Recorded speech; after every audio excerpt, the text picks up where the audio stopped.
उत्तर प्रदेश में ये शानदार सुअवसर जब मध्य प्रदेश उत्तर प्रदेश सहयोग सम्मेलन 2026 का आयोजन उत्तर प्रदेश के हमारे सभी मंत्रीगणों की भी गरिमामय उपस्थिति। एक बार जोरदार तालियां हम सभी की होना चाहिए। ये बेहद महत्वपूर्ण अवसर हम सभी के लिए। एमपी यूपी सहयोग सम्मेलन 2026 जहां दो राज्यों की साझेदारी विकास को एक नई दिशा देने का संकल्प लेकर आगे बढ़ रही है।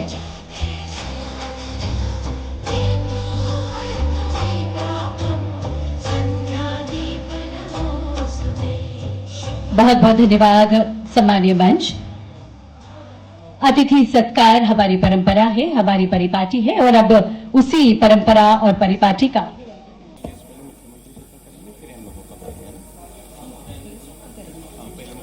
जी अतिथि सत्कार हमारी परंपरा है, हमारी परिपाटी है और उसी परंपरा परिपाटी का हम मंगलारंभ कर रहे हैं। अतिथि सत्कार के इस क्रम में हम आगे की ओर बढ़ रहे हैं। हम आग्रह करते हैं प्रमुख सचिव मध्य प्रदेश शासन श्री राघवेंद्र कुमार सिंह जी आपसे मध्य प्रदेश के माननीय मुख्यमंत्री जी का अभिनंदन करें, स्वागत करें। मध्य प्रदेश के चंदेरी का स्टॉल उड़ाकर पहनाकर स्वागत और अभिनंदन किया जा रहा है। साथ ही हम आग्रह करते हैं प्रमुख सचिव जी आपसे ही हमारे समृद्ध मंच का भी अभिनंदन करें।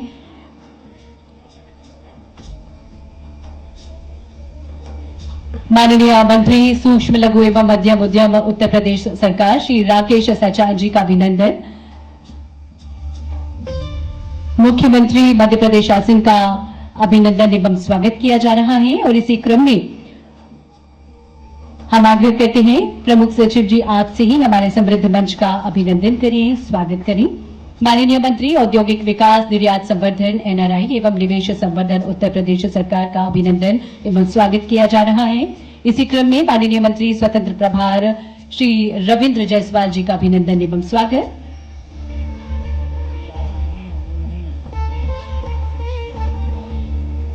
और हमारे सभी मंचासीन अतिथियों का अभिनंदन एवं स्वागत।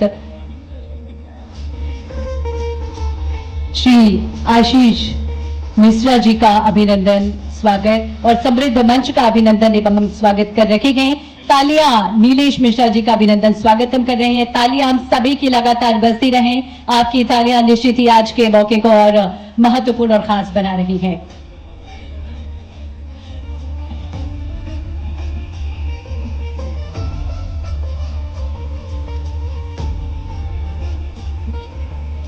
बहुत बहुत धन्यवाद।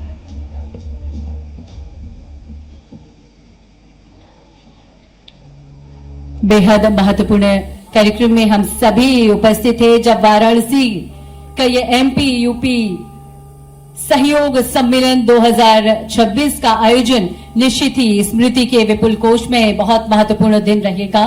माननीय मुख्यमंत्री मध्य प्रदेश शासन के स्वागत के लिए हम आग्रह करते हैं माननीय मंत्री सूक्ष्म लघु एवं मध्यम उद्यम उत्तर प्रदेश सरकार श्री राकेश सचान जी आपसे मुख्यमंत्री जी का अभिनंदन एवं स्वागत करें।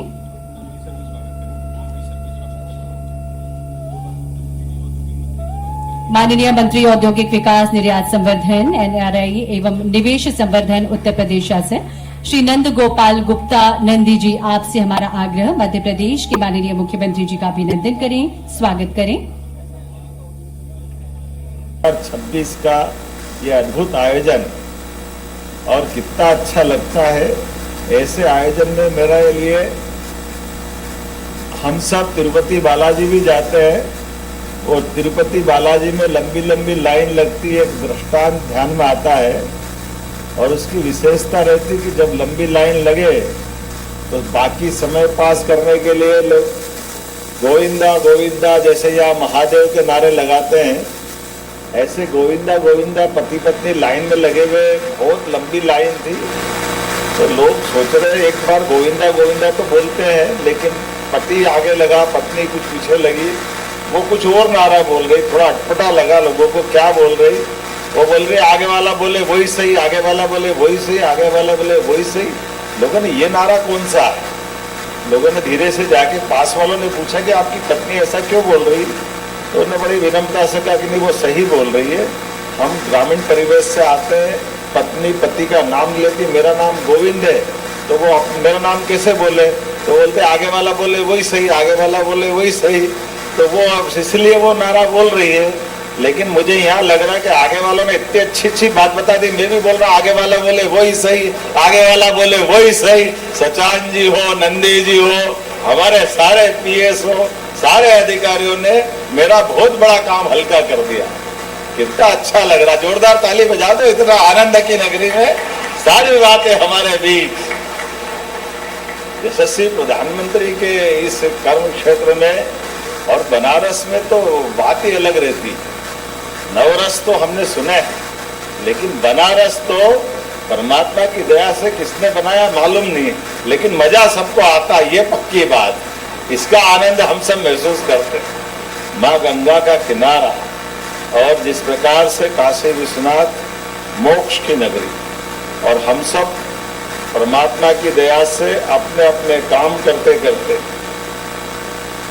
कई लाख योनियों के बाद हमको मानव शरीर मिलता है, लेकिन परमात्मा की कृपा से इस जन्म को सार्थक करने का मौका ये हमारे लिए इस शरीर के साथ शारीरिक चेतना, सुख शरीर, भाई शरीर दोनों को एक रस करते हुए, खास करके यशस्वी प्रधानमंत्री के नेतृत्व में जिस प्रकार से देश आगे बढ़ रहा है, मैं माननीय प्रधानमंत्री जी को भी धन्यवाद दूंगा और साथ ही साथ यशस्वी मुख्यमंत्री उत्तर प्रदेश का भी आभार मानूंगा, जिन्होंने इस राज्य की प्रगति के लिए माननीय प्रधानमंत्री के नेतृत्व में, माननीय गृह मंत्री के नेतृत्व में शासन के साथ सुशासन की प्रतिमान बनाने का भी बड़ा काम किया। जोरदार अभिनंदन माननीय प्रधानमंत्री, माननीय मुख्यमंत्री, माननीय गृह मंत्री, भारत सरकार और आप सबका भी।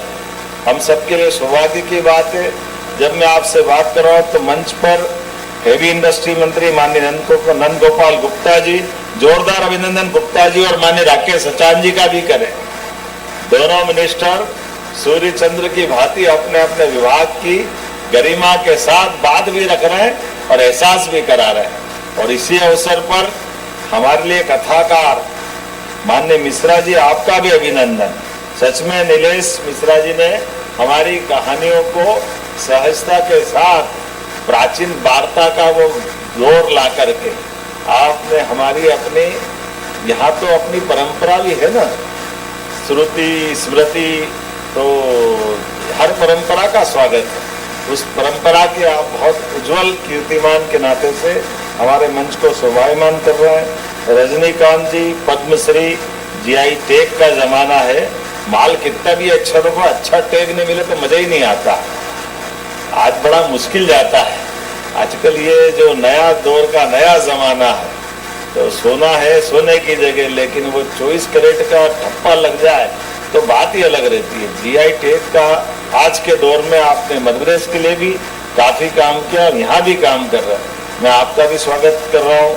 जिस प्रकार से हमारे अधिकारी गणों ने अपने अपने राज्य के लिए काम किया है, और मैं मानता हूँ कि मध्य प्रदेश के साथ उत्तर प्रदेश के भी अधिकारियों ने इस बदलते परिवेश में जब शासन सुशासन की तरफ चलता है तो सभी गतिविधि समान रूप से उसी प्रकार से बढ़ना चाहिए और त्वरित गति से तीव्रता के साथ कानून और व्यवस्था की स्थापना के साथ साथ विकास के पैमाने पे सच में उत्तर प्रदेश ने बहुत अच्छी उड़ान हासिल की है। और केवल उत्तर प्रदेश ने, यशस्वी प्रधानमंत्री श्रीमान नरेंद्र मोदी जी ने असंभव से असंभव काम केवल 10-11 साल के अंदर एक तरह से चमत्कार हो गया। हमारा देश कहाँ दुनिया के अंदर 11वें नंबर पे था, आज देश की चौथी आर्थिक ताकत बन रहा है और देखते देखते इस साल के समापन या अगले साल तक तीसरी ताकत बने। ये कितनी असंभव जैसी बात, और एक ने कितने प्रकार की चुनौतियों में हम सब देख रहे हैं। आज कल माननीय गृह मंत्री जी लोकसभा में बोल रहे थे, हमारा राज्य भी उसी में से जिसको ये नक्सलाइटों के दंश से वर्षों तक हम परेशान थे। लेकिन न केवल मध्य प्रदेश, पूरे देश से लाल सलाम को आखिरी सलाम हो रहा, जोरदार अभिनंदन। ऐसे माहौल में कितनी बड़ी चुनौती थी। हम तो आदिवासी अंचल वाले कई सारे जिलों वाले लोग भी हैं, लेकिन हर एक जगह नक्सलवादियों ने जो खून की नदियां बहाई, अन्याय किया। और मैं जवाबदारी के साथ कहना चाहूंगा, कई राजनीतिक दल, कोई दूध के धुले नहीं है सामने की तरफ से देखोगे। कांग्रेस सहित कई लोगों ने अपने क्षुद्र स्वार्थ के कारण से इस लाल सलाम को बढ़ाने का प्रयास किया और कई बार उनके खुद के नेता मारे गए, क्योंकि जब एक बार किसी को खून मुंह में लगता है तो वो अपना पराया नहीं देखता। लेकिन दुर्भाग्य के साथ कहना पड़ेगा, ऐसे सारे माहौल को भी बर्दाश्त करते हुए केवल राजनीतिक रोटी सेकने में जिस प्रकार से अपोजिशन ने इनको बढ़ावा दिया था, मुझे गर्व है हमारे प्रधानमंत्री और गृह मंत्री के नेतृत्व में देश ने लाल सलाम को आखिरी सलाम किया है। यह हमारे लिए, लोकतंत्र के लिए भी गौरव की बात है। आम आदमी के लिए, आदिवासी, जनजाति, गरीब, युवा, हर वर्ग के कल्याण के लिए बड़ी एक चुनौती थी और उस चुनौती को पार पा करके सुशासन की उत्कृष्ट मिसाल हासिल की। मुझे इस बात की भी प्रसन्नता है, एमपी यूपी सम्मेलन में आने के पहले बाबा विश्वनाथ के उस धाम के दर्शन करने का मौका मिला। जैसा सही कहा राकेश जी ने और नंदी जी ने कि जहां आने जाने के रास्ते नहीं थे, बड़ी कठिन चुनौतियां थी। अब प्राचीन नगरियां हैं तो प्राचीन नगरियों में तो अपने नगर के बसाहट के हिस्से उज्जैन भी उसी में था, जहां हमारी अपनी गलियों के माध्यम से हजारों साल पुरानी बस्तियों का अपना एक आनंद भी है। और वो विभिन्न काल में आक्रांताओं ने आकर के हम सबको भी अपनी सुरक्षा की दृष्टि से अपने जीवन की मूलभूत चीजों में कई बार कॉम्प्रोमाइज करते हुए रहने के लिए केवल आवास और आवास की व्यवस्था में जैसे तैसे जिंदगी गुजारना। लेकिन आज बदल गया समय, धार्मिक पर्यटन के माध्यम से भी एक तरह से ये रोजगार के बड़े अवसर उपलब्ध हो सकते हैं, विकास की नई गाथा गाई जा सकती। और ये उदाहरण बने प्रधानमंत्री के आशीर्वाद से। बाबा महाकाल के महालोक के बाद उज्जैन कहां से कहां पहुंच गया, जोरदार अभिनंदन माननीय प्रधानमंत्री का करना। पहले बाबा विश्वनाथ का धाम बना, फिर बाबा महाकाल का महालोक का विस्तारीकरण हुआ। और देश भर में जिस प्रकार से धार्मिक पर्यटनों के लेकर के माहौल बना, मैं तो और धन्यवाद देना चाहूंगा। मुझे मालूम है उत्तर प्रदेश मध्य प्रदेश का संबंध तो इतना भगवान राम के काल से, भगवान कृष्ण के काल से गहरा है, उसका आनंद ही अलग है। हमको मालूम है भले ही भगवान राम ने वनवास की तरफ कदम बढ़ाए और अयोध्या से निकल करके जब आगे बढ़े, तो मुझे गर्व है चित्रकूट में 11 वर्ष गुजार करके मध्य प्रदेश के साथ उन्हें अद्वितीय अपना वो जीवन काल का महत्वपूर्ण समय मध्य प्रदेश में गुजारा। वो चित्रकूट जहाँ तुलसीदास जी अपनी भाषा में एक अद्वितीय रचना की रचना करते, जिसको रामायण घर घर तक पहुंचती है। तुलसी घास के घाट पर, तुलसी चित्रकूट के घाट पर इस संतन की भीड़, तुलसीदास चंदन घिसे तिलक देत रघुवीर। क्या वो काल की बात करेंगे, मंदाकिनी का वो किनारा, चित्रकूट का धाम। और भगवान कृष्ण ने भी कंस को मारने के बाद उज्जैन जाकर सांदीपनी आश्रम में 64 कला, 14 विद्या, 18 पुराण, 4 वेद, जीते जी एक शिष्य महागुरु कैसे बन सकता है, वो सांदीपनी आश्रम को गौरवान्वित करने वाला मध्य प्रदेश और ये उत्तर प्रदेश का ऐतिहासिक संबंध। और एक नहीं, ऐसी कई घटनाओं को मैं स्मरण कर सकता हूँ। मुझे आज गंगा जी के जल के आचमन का आनंद भी आया, लेकिन मुझे इस बात की प्रसन्नता है गंगा बेसिन में वो हमारा मध्य प्रदेश का बहुत सारा हिस्सा, जब क्षिप्रा जी कदम बढ़ाती है आगे जाकर के चंबल, चंबल से यमुना, और यमुना से गंगा बन करके पुनः हमारे बनारस धाम का आनंद आता है। ये हमारी प्रकृति की लीला भी है, परमात्मा की कृपा भी है, और पंच महाभूतों के बीच जीवन की सारगर्भित व्यवस्था के अंतर्गत अंततः इस यात्रा की तरफ ले जाती है कि जो आया है वो कोई अमर नहीं। आने और जाने के क्रम में जितने समय का सदुपयोग हो जाए, उस समय का सदुपयोग करना, यही काल की यात्रा है, यही महाकाल की यात्रा है, यही परमात्मा की कृपा है। मैं आज इस अवसर पर आप सबके साथ जब यहाँ तेजी से बढ़ते हुए निवेश के इस आयोजन की तरफ देखता हूँ तो मैन्युफैक्चरिंग से लेकर लॉजिस्टिक हब तक की बात आती है। उत्तर प्रदेश और मध्य प्रदेश जिस प्रकार से अपनी अलग कहानी बना रहा है, देश आगे बढ़ रहा है, तो मध्य प्रदेश और उत्तर प्रदेश भी साझा विरासत को गले लगा करके साझा तरीके से सहयोग सम्मेलन भी, वो गया जमाना जिस जमाने में दो राज्य आपस में जल के बंटवारों के लिए लड़ते हैं, किसी और कारण से लड़ते हैं। दक्षिण में कितने उदाहरण बने पड़े, लेकिन मुझे गर्व है माननीय प्रधानमंत्री के नेतृत्व में कई सारे रिकॉर्ड बन रहे हैं। ऐसे ही एक रिकॉर्ड हमारे बीच केन बेतवा नदी का बना है। जोरदार अभिनंदन करें उत्तर प्रदेश और मध्य प्रदेश के। बुंदेलखंड की तस्वीर बदलने के लिए प्रधानमंत्री के माध्यम से हमारा पूरा बुंदेलखंड बदलेगा।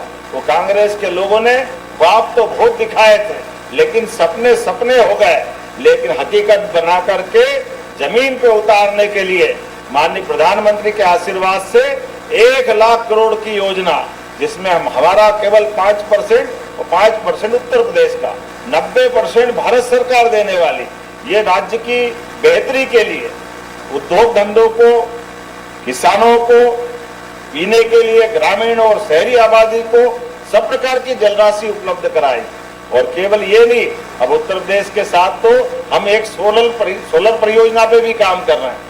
2000 मेगावाट की एक सोलर परियोजना, जिसके माध्यम से हम अपने मुरैना के पास एक बड़ा यूनिट लगा रहा है, जिसके आधार पर हमारे यहाँ सहयोग ऐसा है कि जब मध्य प्रदेश को बिजली की किसानों को जरूरत पड़ती है तब उत्तर प्रदेश की जरूरत नहीं होती, लेकिन जब उत्तर प्रदेश के किसानों को बिजली की आवश्यकता पड़ती है तब मध्य प्रदेश का सीजन जा चुका होता है। ऐसे में हमने दोनों राज्यों को मिलकर के 2000 मेगावाट की बड़ी सोलर परियोजना पे भी काम कर रहे हैं, और जिसके माध्यम से किसानों को उनकी बिजली सस्ती